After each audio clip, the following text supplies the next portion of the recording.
What's going on, guys? Hope everyone's doing well. In today's video, I just want to make people aware of what other people are saying out there. And if you go on YouTube, you might see, alright, buy and hold forever. Buy these amazing, dividend paying stocks.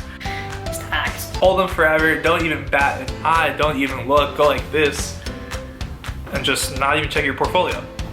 But the issue with that, I don't know if I'm getting too close, but is that most companies don't exist. That's not the right way. Is that most companies who existed in the past don't exist today. Well, what do you mean by that, Ethan? Well, I mean, if you look at the S&P 500, and I was asked this question on my first day of business class. I'm a business student, and my first day of business class, my professor asked the class, what's the amount of S&P 500 companies that were in the original list, that were there since the founding of the S&P 500? How many still exist today? And my response was 450, 400? No.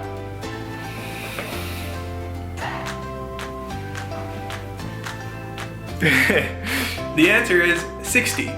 60 out of 500. And it's a crazy number, and it's much lower, much scarier than what I imagined. And I'm someone who studies business, who is an avid investor, who's been investing since a 13-year-old, someone with savings. And if I don't know that, the average American has not even close to a chance of knowing that. And I'm not saying that out of spite or out of bragging. I'm just saying, I'm putting it into perspective. So that's an issue. And if you were an investor from the beginning, I don't know when the S&P was founded. I want to say the 60s.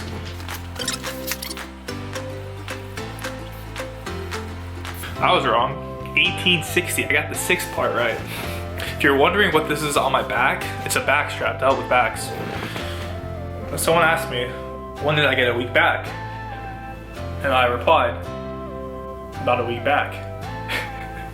That's horrible. Yeah, the answer is 60. So if you were an investor and you had this buy and hold strategy forever, 440 of your companies aren't on the list anymore. They either still exist but are just not big enough or fit the criteria for the S&P, or have gone bankrupt, or have merged, or just have gone away.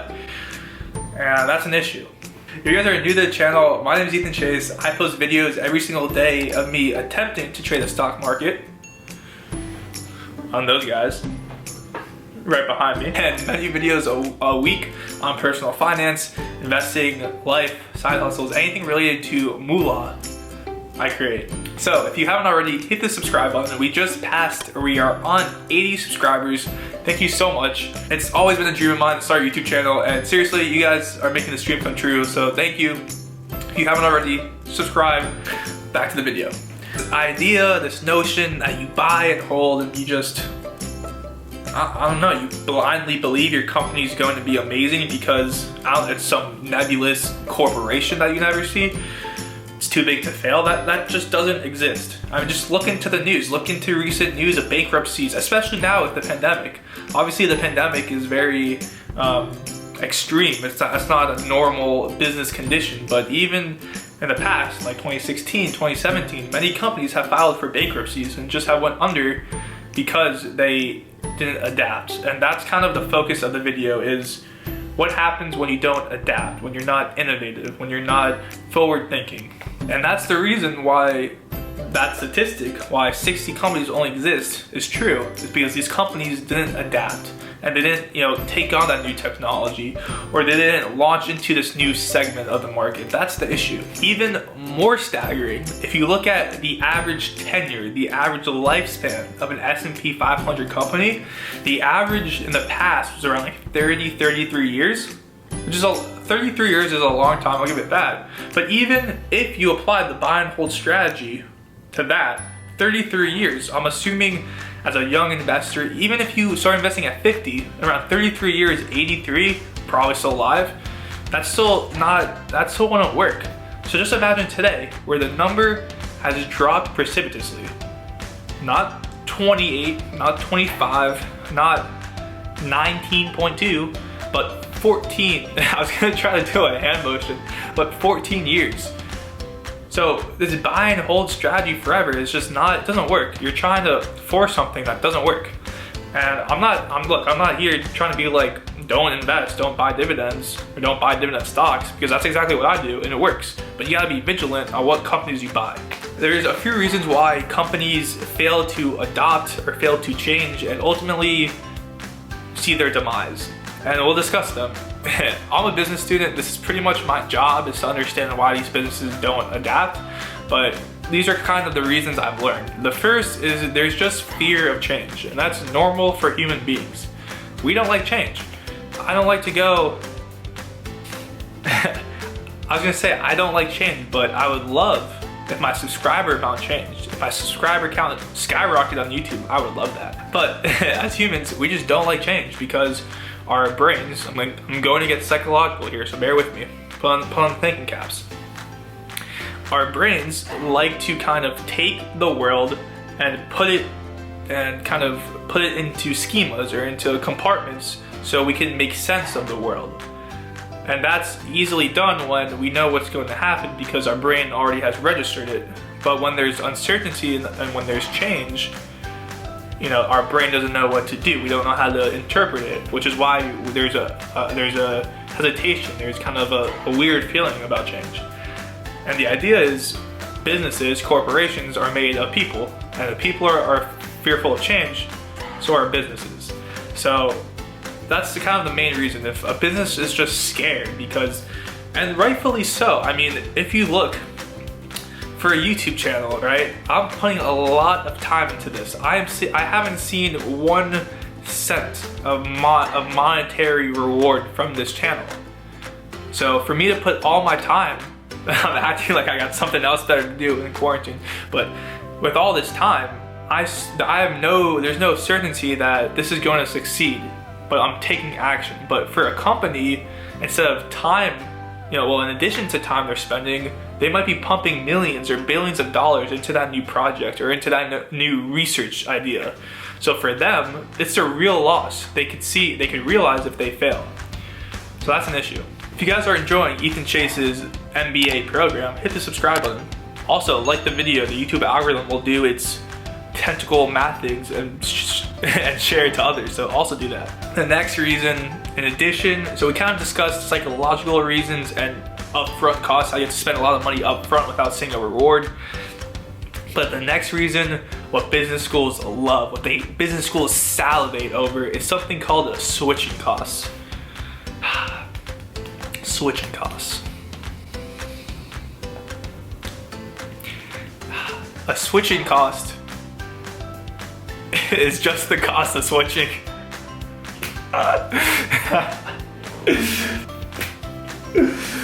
Yo, I'm dead. It's just a switching cost. All right, let's get serious here. Yo, a switching cost is just the cost of switching. Let me explain. Let's say, I'm gonna keep with the YouTube example. With YouTube, I have my software, I edit my videos on, I have iMovie, I have my tripod, I have my camera, I have my kind of procedure. That's kind of my infrastructure, my systems. If I were to switch, let's say, to a new tripod, to a new way of filming, let's say I hire a professional videographer who will increase the value of my videos or the appeal of my videos, or if I have some new way of editing, there's costs to switch from my old systems and my old infrastructure to new infrastructure and to new systems. And that's monetary cost. There's a cost of time where you have to iron out the kinks over time. Psychological cost of your company, of your employees. You have to train your employees. You have to teach them new things. You have to get them to buy in. So there's a bunch of costs, whether it be monetary or intangible, of switching over to do something new. That's all switching cost is. Now, there's a whole dense amount of literature on switching costs, lock-in, all those fancy business terms that you can research on your own. Those are the reasons why companies don't adapt or don't innovate. And you need to put yourself in the shoes of an executive, because as I know for me and as an individual, I'm like, and this is all in hindsight, right? This is all, we're looking at every sort of business lecture and business case study is the present looking in the past. So you have hindsight, but as an individual, you might be thinking to yourself, wow, this is a no-brainer. They, XYZ company should have done that. But if you put yourselves in the shoe of an executive, let's say you're in the boardroom, you're making the decision. How are you going to tell your shareholders? How are you going to tell your employees, your bosses, your mid-level managers? How are you going to tell them we're about to spend $50 million, $1 billion with no guarantee of a return? How do you verbalize that? So, as much as you might be thinking in your chair at your home, oh, bro, they're stupid, they should have done that. Imagine the pressure. These executives, they put their jobs on the line. So you gotta think, you gotta be mindful of that. Those are the reasons why companies essentially fail over the long run. And this is true specifically in today's world of technology and change and disruption. So with all these new random technologies from, I've heard of one day you might be sleeping, the next day you wake up and your house is now talking to you. You can now tell your house to turn off your lights. That didn't work. But stuff like that, it's just, you gotta keep up with it. Or hey Siri, tell me a joke. Did you hear about the criminal ink? It was in the pen doing a long sentence. I even know, that's okay. But stuff like that. So, in today's world, things are crazy. Things are always changing. I mean, just look at the recent days. I mean, there's so much going on. And as an executive, you have so much to think about. You gotta be mindful. But that's why companies fail. So going back, the idea of buying and holding forever, it just doesn't make sense. Now, again, I'm not trying to be the boo-hoo kind of party pooper saying, everything's rigged, screw the stock market, screw life, I'm done. No, because I think you should invest, and you should invest in long-term, high-quality stocks. But you gotta be sure who you're investing in is a company who has a good leadership team, who aligns with your values, who has a history and a track record of adapting and making good decisions, and who you believe will be up for the challenge of these crazy times. So that's it for the video. I just wanted to kind of share my 2 cents on the issue and kind of make you aware of some of the recent literature out there. If you enjoyed the video, hit the like button. It means a lot to me, and it's like patting the YouTube algorithm on the back. It rewards the YouTube algorithm. So hit the like button. Comment down below if you agree or if you disagree, or any thoughts you have. Let's start a discussion down below. I'm always interested to see what other investors are thinking and what their take is on stuff like that. And if you haven't already, hit the subscribe button. It means a lot to me. We just passed 80 subscribers, and it's always been my dream. So I appreciate it. Thank you so much. I appreciate you. With that said, I will see you in 3 millennium.